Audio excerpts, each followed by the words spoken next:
Greetings friends, happy Sunday to each and every one of you and welcome back to Grand Prix World and our Minardi playthrough.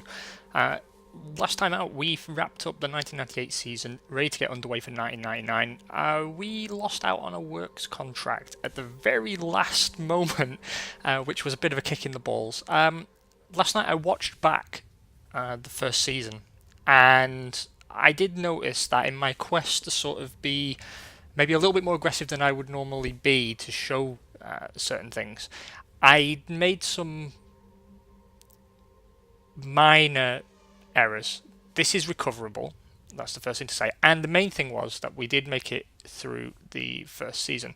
I would like to not be in debt at this point, and there is no reason to be in debt at this point. So what did I do that you shouldn't do? We've already talked about this, testing primarily. The test that I ran should not have been run. And I ran it purely for demonstrational purposes to show you that there is no benefit in doing it. Secondly, I think it probably would have been prudent, now I can view it back, to begin to shift a little bit more staff over to the Peugeot deal a little bit sooner than I did. But again, when you're tutorializing and you're trying to present, it's not always straightforward to keep track of all this stuff. Often if you look at an episode, I'll focus on one or 2 points and go from there. Additionally, I broke my own rule regarding the hiring of staff. I think it's perfectly fine to hire construction staff because you can reduce any cost, any cash expenditure that might be required to complete the cars by boosting your ability to produce things. Also, it's good to maintain a certain level of economic productivity so you can produce more than 2 spare parts around, ideally, for as long as possible. It's not always possible, but for as long as possible. So we find ourselves a little bit in debt. I'm not concerned. And why am I not concerned? Because the team's budget, although we have no sponsors, is actually bigger than last year. Last year we got 13.3 million in cash from our sponsors, plus whatever money we got from the FIA, purely for existing. And we had income through the sale of shares in the team. Shares in the team is not really an option anymore. We've got another 4% to sell when the share price is good, if we need to. However, between our drivers alone, we are bringing in 16 million in cash, which is bigger than our entire sponsorship budget from last year. Additionally, last year we were paying $7.5 million for our engine supply. This year we're paying nothing. So the engines are for free. Unfortunately, we are paying for our race fuels and tyres still. However, those two are a little bit cheaper than they were. We have an additional 1.2 million coming in courtesy of Tommy Hilfiger and an extra 100,000 courtesy of Intercont. And I actually quite like that livery. It seems to work. It's very rare in Grand Prix World that I get a livery that works neatly, but I quite like this one. It's a good look. I just wish it paid more. Nevertheless, try, again, as I said in episode 3 or whatever, it's a case of do as I say, not as I do. With those things. And next playthrough I do tutorializing, I might do one as Tyrrell because they face a lot of the same problems as Minardi, and at some point in the future I will rework that first season and do it to my own rules. Every rule I said in episode 1 you should stick to religiously. I kind of went off the reservation a little bit during the course of that last season just to see what was possible, how it would be possible to push the team forward the maximum amount. We had this discussion in the Arrows playthrough. I sit on my money a little bit too much. And I've had a few comments down the last 12 months or so, people saying, well, you've got 6-7 million in the bank. Why aren't you spending that money? And it's because I always like to keep an operational cushion. You saw how quickly our 3.5 million that we had in the bank completely disappeared over the course of the final flyaway races of the season. That does this can and frequently does happen, is what I meant to say. So it's really important to stay on top of that. Right then, let's do the pre-season preamble ramble, shall we? So driving for us this year are one Mr. Pedro Diniz and Toru Takagi, both equal number one drivers, both on a contract with us for 3 seasons, through till the end of 2001. Additionally, we have the very talented Mr. Celso Moreira. My aim is to maybe fold the driver development program in to this playthrough eventually. We'll see how it goes. I can't guarantee anything, but what I'm thinking is maybe take a young Italian driver and maybe Moreira, or maybe have someone a bit more senior. I mean, I kind of like the idea of maybe getting a Fisichella Loretti pairing and going all Italian on it. That could be quite cool. Bring Trillian as well, maybe. There's several options, but for now we need the cash from the pay drivers, so we will deal with that. Eva Manzoni will be our Chief of Commercial Operations for 2 seasons, although we may fire her this season if a better offer presents itself. This guy, for example, is a step forward, and he's out of work right now, which means he should take a reduced deal later in the season. We'll keep an eye on that. Mike Gascoigne is with us for only a single season, so we have to move to secure his services. There's not really anyone else worth our time right now. Rory Byrne is far outside our price range. Loic Biguar is someone that I could be interested in, but again, he's a little bit too pricey. Nick Worth has lost a skill point between seasons, so his 1.4 million price tag totally makes him irrelevant to us. So it's Mikey Boy or nobody. And even if we significantly upped his pay, he is still definitely worth it. So we're going to make a significantly improved offer to try and get this tied up before anyone else can poach him. We really don't want to go backwards if we can avoid it. I'm totally fine with having a level 3 chief designer. We're winning at Arrows at the moment. We're dominating with a 3-star Loic Biguar. So it's not a necessity, as I've often said. It can deliver you better results a little bit sooner, but for the cost offset, you have to do the maths in your head and to see if it makes sense for you. We're giving Mikey Boy a significant pay increase in the hope that we can get him to stay on for another 2 seasons. And he agrees. That's excellent. So we've got a bit of stability now through till 2001, and that's key, because that gives Mike a chance to form a relationship with one of our race drivers, and that means they should synergize a little bit better with their car. Big Harv is with us for another year as well. That's always pleasing. As is Tim Edwards. So we are now tied up with our negotiations for staff for this year. That's perfect. Getting that out of the way early makes me happy. Olivier Panis will retire again. That makes me sad. I think he's still got a lot to give at this point in his career. Our CAD and CAM systems are now online, which means we can begin again making early progress, hopefully, to design next season's car. What I would like to do... Additionally, we have technology problems, which I'm definitely aware of. The reliability problems we may actually have to address once we've got a little bit more money in the bank. For now, we're going to stop production or research into our active suspension system, and we are going to focus 100% on next year's car. That's going to be the car that hopefully turns around our fortunes. This season's car, it's anyone's guess how poor it's going to be, but I'm guessing it's going to be poor. We're not going to build any spare parts because we're not doing any testing and we don't have any money. Basically, what we have to do is let a round or 2 run and start receiving the cash that we've negotiated for, and then we can go from there. That means there'll be no VIP action in the first rounds either. What we're going to do is, again, spread out our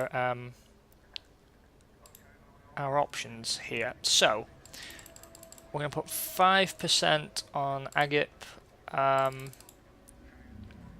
not going to deal with Elf, but Texaco could be interesting for us as well, so we'll give them 5%.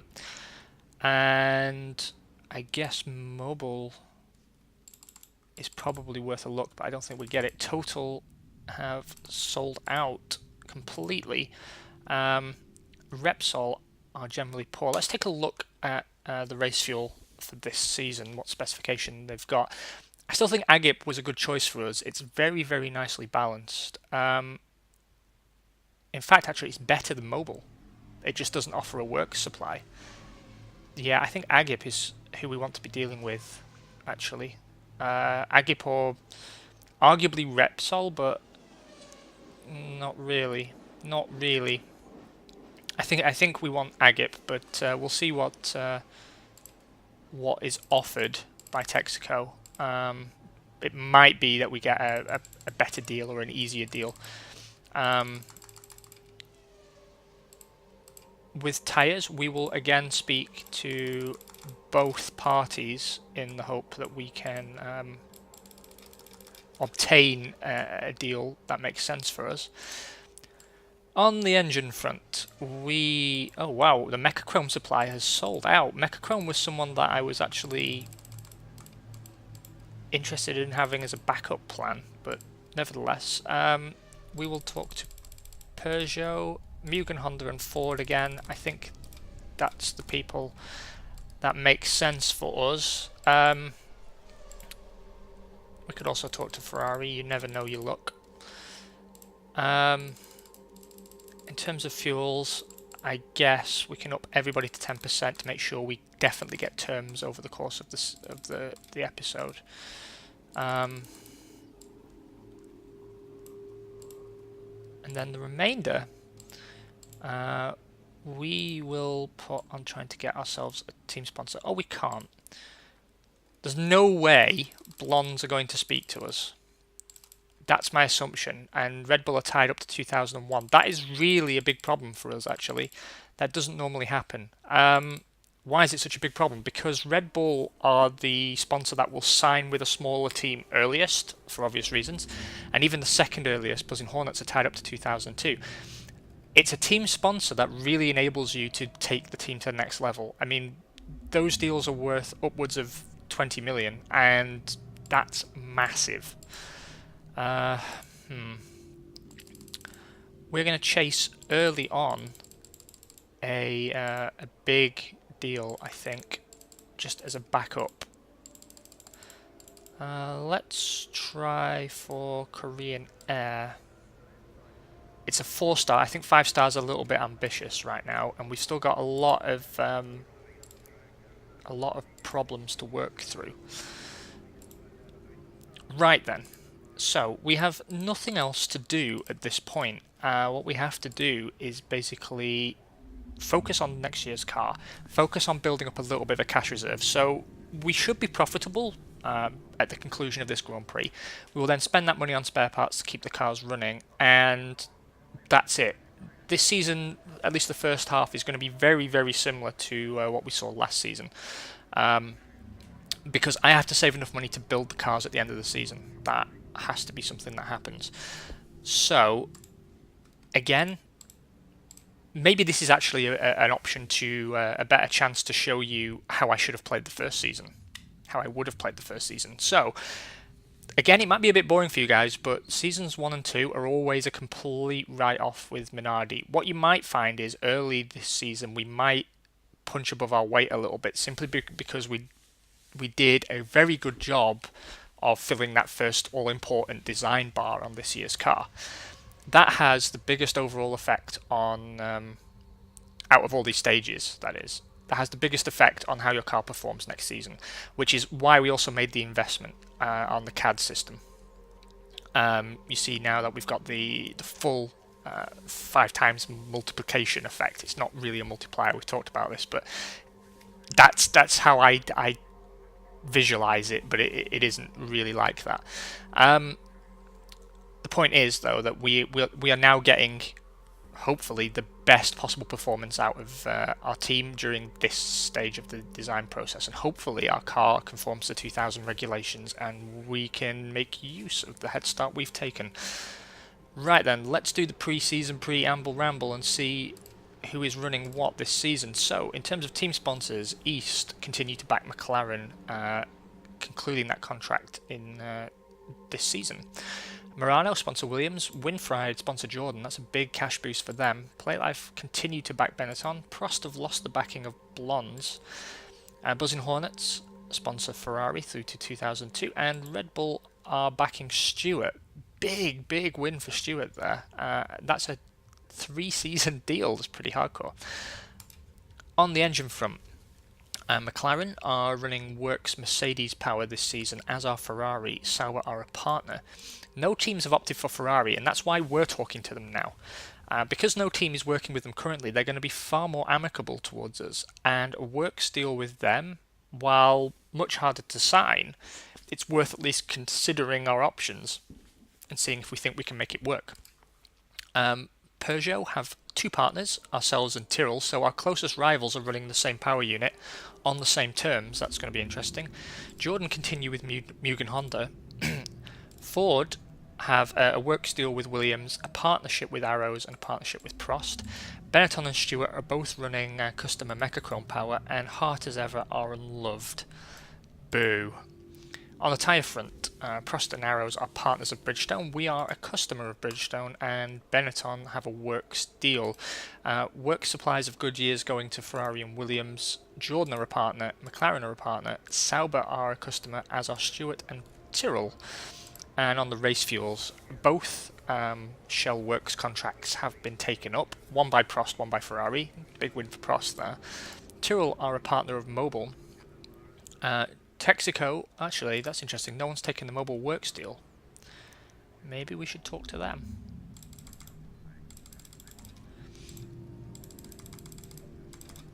It's only $1 million, but, you know, $1 million's $1 million.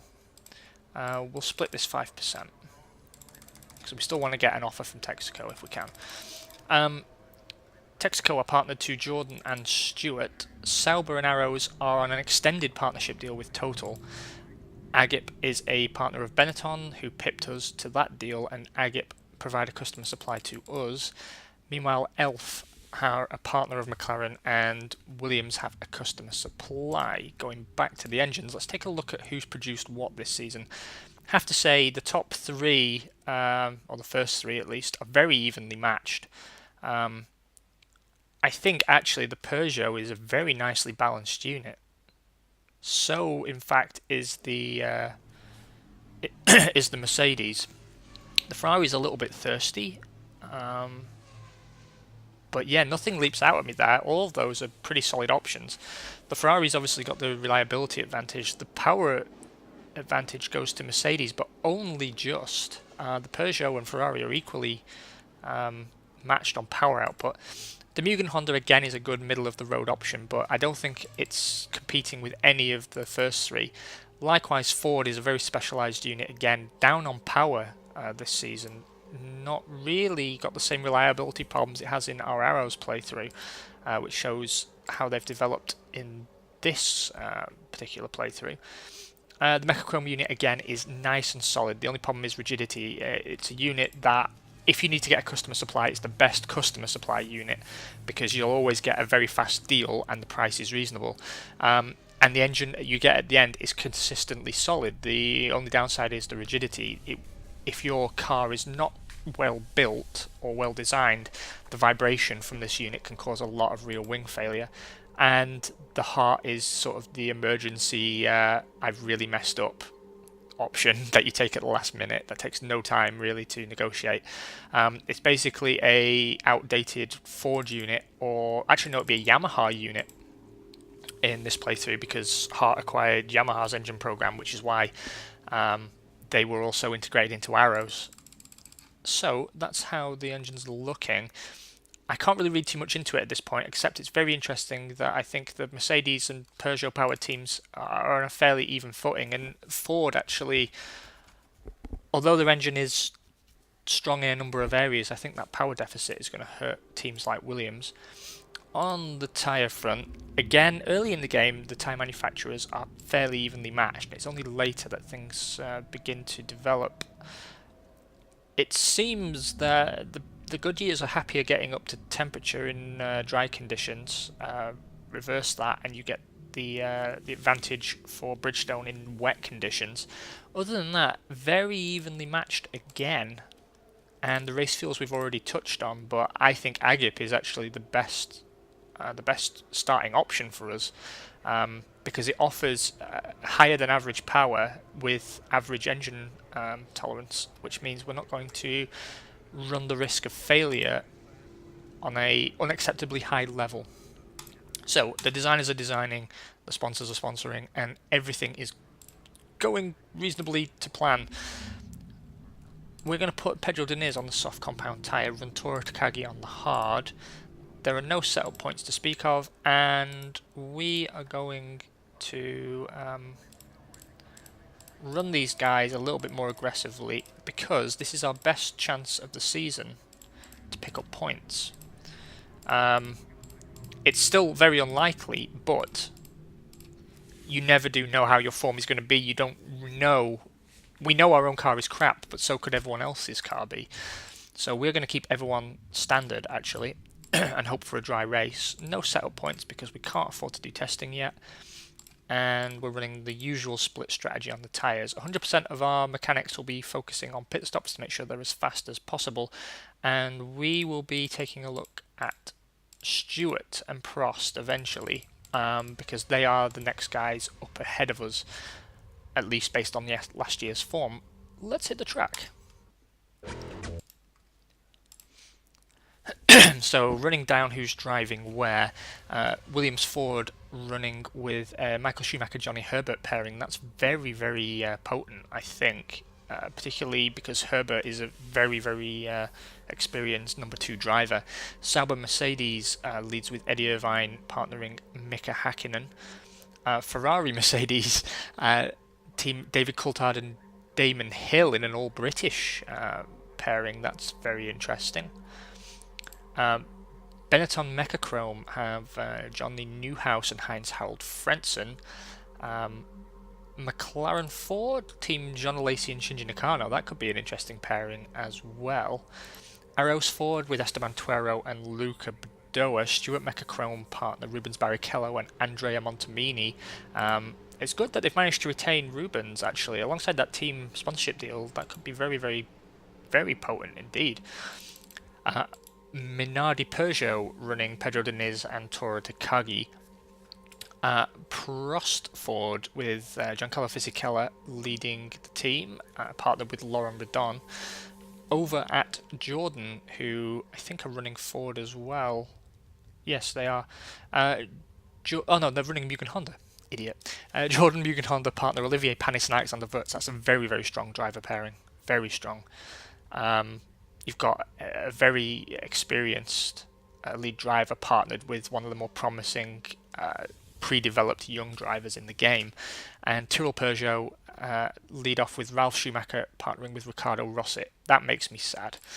29 degrees and cloudy for race day, or qualification day even. Let's just see where we come out here. 17th and 18th, that's actually higher than I expected. We've outqualified the Stewarts and the Prosts. Pretty convincingly so, actually. Pedro Diniz, the second of our cars, still 1.2 seconds clear of Rubens Barrichello Stewart. That is encouraging. That is encouraging. Up at the sharp end of the grid, John Lacey takes pole position for McLaren. His teammate Shinji Nakano takes second position. The second row is led by the Williams Ford of Michael Schumacher, followed by David Coulthard's Ferrari. Johnny Newhouse's Benetton Mechachrome lines up 5th, and Damon Hill's Ferrari Mercedes takes 6th position on a 1:30.546. Pretty tight up until 2nd position. Then Lacey's got a slightly bigger advantage over his teammate. Meanwhile, down where we are 9/10 off the back of Ralf Schumacher's Tyrrell. That's a bigger gap than I would have liked to have seen, but again, one lap pace doesn't really dictate everything, as we know. The encouraging thing is we are a lot faster than Stewart and Prost's in qualifying trim. 24 degrees for race day, conditions remaining dry. That's pleasing to me. I'm going to take our usual strategy here. I'm going to one-stop Takagi in race 1. Normally I don't do that until I've got my eye in on how well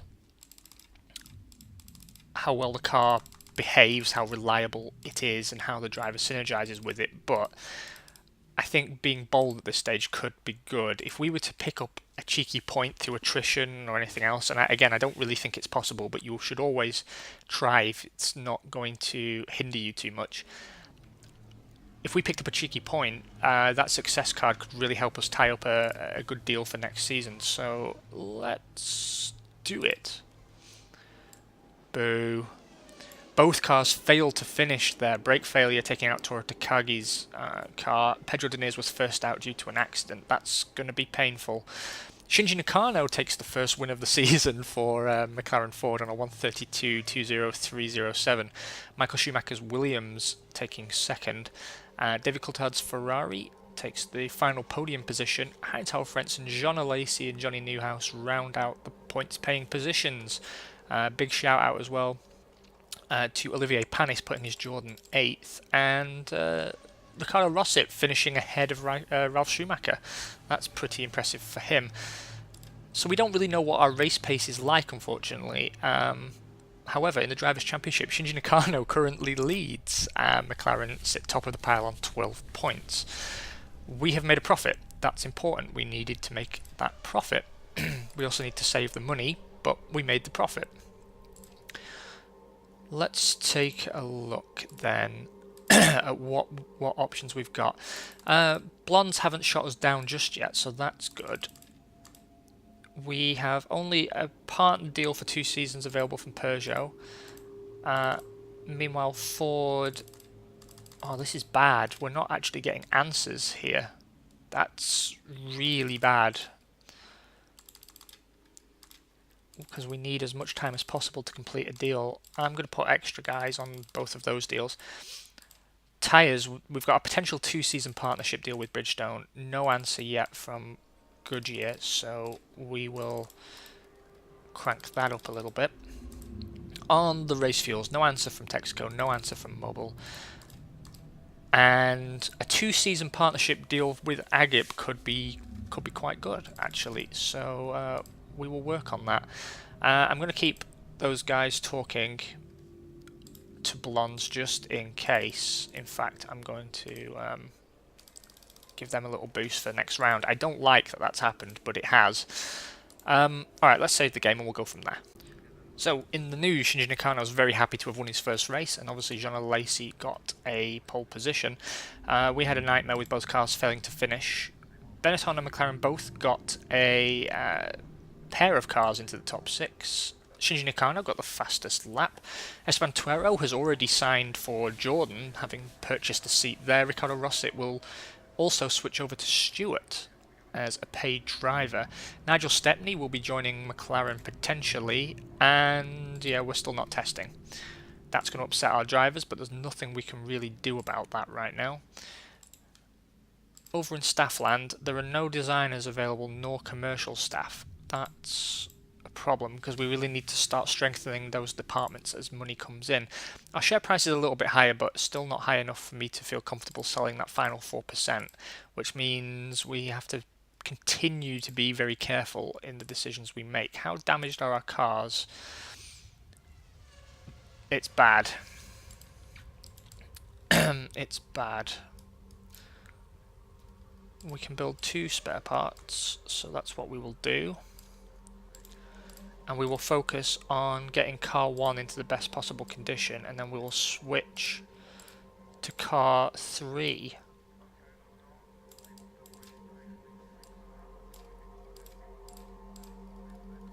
Tora Takagi. So both cars are back in maximum condition. Let's hope that Brazil gives us answers that we seek. Additionally, we're going to keep things about where they were, but we'll crank it down 1 notch to see if that helps with the reliability problems. We just don't have the capacity right now to get fixes out for the reliability problems with the brakes primarily is a concern. We will be keeping the drivers as they were. Right then. Let's see if our fortunes improve in Brazil. 23 degrees and cloudy for qualifications. Let's see. 17th and 18th. not great, but again, where we were before, and again, Toru Takagi out qualifying Pedro Diniz. Narrowest of narrow margins, but still, we're starting to see a pattern emerge. Ralf Schumacher and Ricardo Rossit's Tyrrell's out qualifiers again, although the gap is much smaller this time. However, the gap behind us is not smaller, and we are still 1.5 seconds clear of the Stewarts, which means we don't really have to worry about them in qualifying trim at least. Michael Schumacher takes pole position for Williams Mercedes on a 117, Williams Ford even, on a 117.268. McLaren 117.281 for Shinji Nakano, beating teammate Jean Lacey to second, third place obviously taken by him. David Coulthard, Johnny Newhouse and Heinz-Harald Frentzen round out your top 6 in qualifying. Again, both Benettons and both McLarens in the top 6 on the grid. 30 degrees and dry for race day. We're going to do our usual again on the race strategy and hope to actually finish the fucking race this time. I'm going to one-stop Takagi again because we have to figure out if it's something he's capable of and the car is capable of, because we don't know how it is on the tyres. We just don't. Right then. Fingers crossed. Oh, again, Pedro Diniz out, electronic failure, so he's not making a mistake, but the attrition rate in that race was quite high. We finished a lap up on the both Prosts. We don't really know our relative race pace to the Tyrrells because they failed to finish this time. However, we got a 10th position, a lap down to Esteban Tuero's Arrows, but still 10th is okay. We weren't last, which is what I feared would be the case given how poor the car was expected to be. David Coulthard taking the win for Ferrari Mercedes on a 138.39667. John Lacey's McLaren takes second, another podium finish for him on a 138.49294, and the final podium place goes to Heinz-Harald Frenzen's Benetton Mercedes, a 138.54331. Very classy. Sorry, Benetton Mechachrome. I'll get used to it, guys. I will. I should write it down. Shinji Nakano, another strong drive from him to take 4th. Johnny Herbert put some points on the board for Williams with a solid 5th position, and Eddie Irvine's Sauber Mercedes rounds out the top 6. Point for them. Excellent news. In the Drivers' Championship, David Coulthard now leads by a single point over Shinji Nakano. Jean Lacey sits in 3rd on 8 points. In the Constructors, McLaren continued to lead 21 points to Ferrari's 14. Benetton and Williams draw for 3rd position on 8 points apiece, and Sauber round out the current scorers with a single point. Bigger profit this time. That's good news because we needed it to happen. We're going to hire ourselves some designers because we need them, and I'm going to spend 20 grand on headhunting some commercial guys because clearly that department is severely undermanned.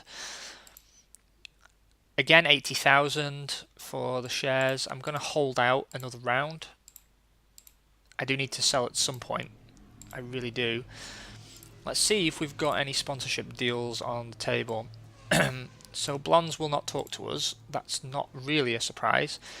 Ferrari, however, offering a 2-season partnership deal, same as Peugeot, same as Mugen Honda.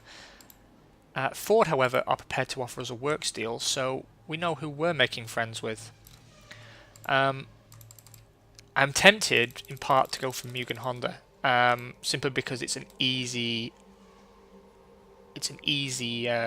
contract to tie up, but Ford are our friends now, and they're going to get 55% worth of attention. Bridgestone and Goodyear both offering 2-season partnership deals, but Goodyear on slightly better or easier terms, so we'll be making the switcheroo to them. On the race fuel front, there is a works deal on the cards from Mobil, potentially. Still no answer from Texaco. They've burnt their bridge with us. A 2-season partner deal with Agip has its advantages, and again, planning ahead, that would be good, but 2.6 million for race fuel supply is not something we really want to be turning down. We'll continue to leave 5% on the Patronus deal. Not that it's really going to do very much for us. Was it Patronus? No, it was Korean Air. Yeah, actually 5% is not enough to sign anything, so let's scoot down to the 1-star sponsors and see if we can't pick up someone more easy. Let's go for Tommy Hilfiger again. Right then, guys, thanks so much for joining me. I hope you continue to enjoy the Minardi playthrough, and I hope that you're having an amazing weekend, whatever you're choosing to do. You guys take care of yourselves, and I will talk to you in a few hours from now. Bye-bye.